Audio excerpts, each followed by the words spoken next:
Meditation 10. The Little People.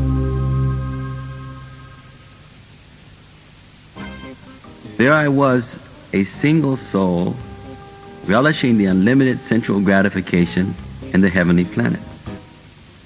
There was no end to my intense pleasure, as with my heightened powers, I could use my fantastic sensual facilities to manipulate various energies.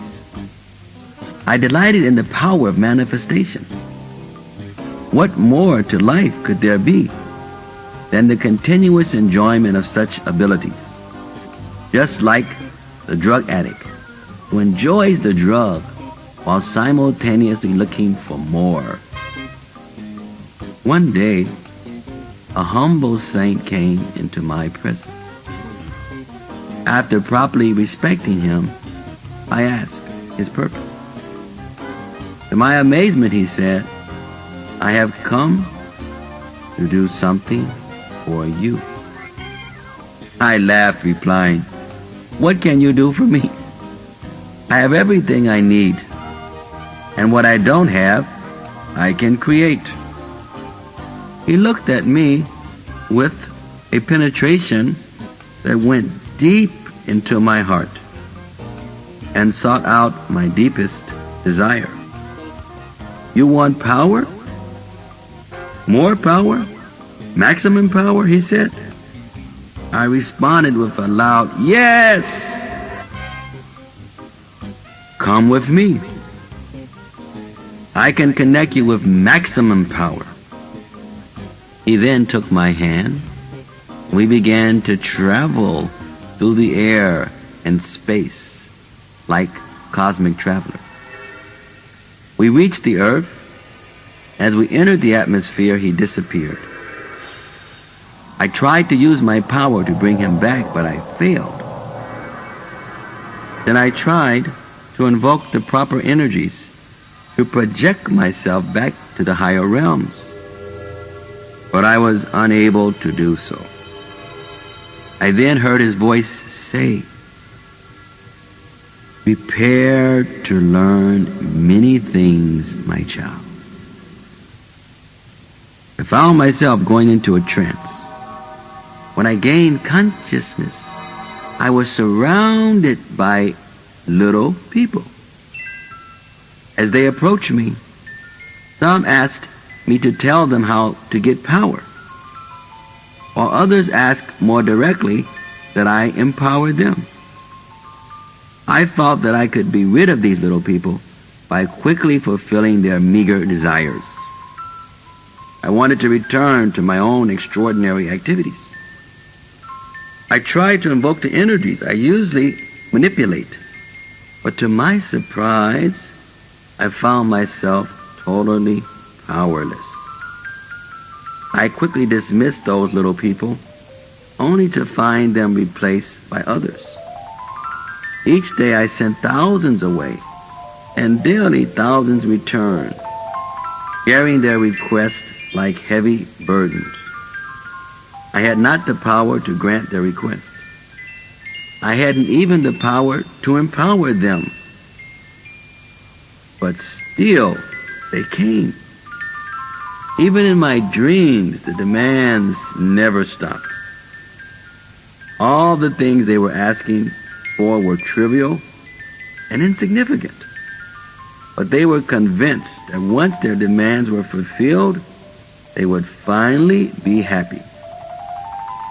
I tried to explain to them, in many ways, how ridiculous and foolish their concerns were.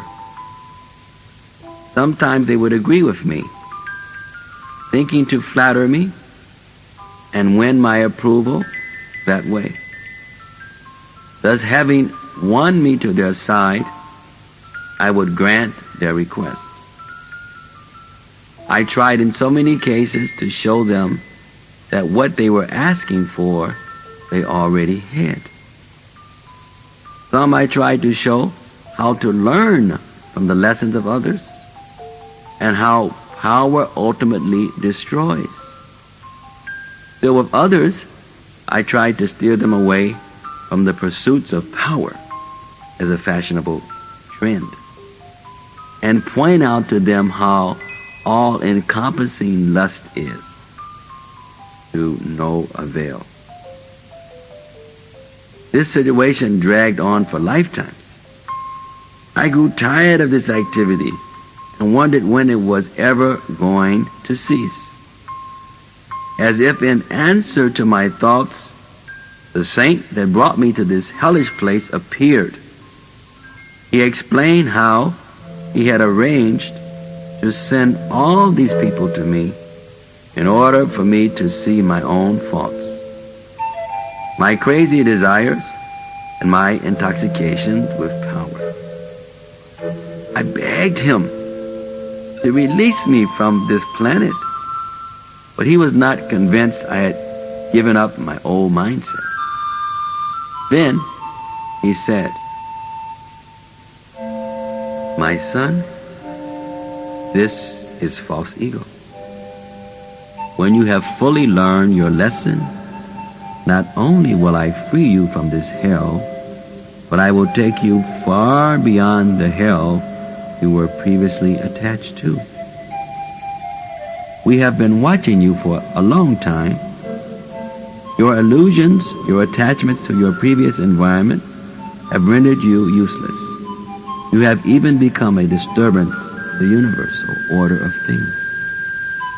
My son, you were so overly occupied with what little opulence you had, and you had become so childishly addicted to manipulative powers that the divine beings have given up on you. I chose to intervene. My curse upon you will eventually help you to prepare for service to our worshipful Lord. Go on and serve your time here, dealing with various manifestations of your false ego. Your case is chronic, but at the same time hopeful. I will return for you after several lifetimes. Do not fear, my child. I will always return from time to time to give you solace. There are hundreds of thousands of little people for you to take care of. Help them, for they are your own self."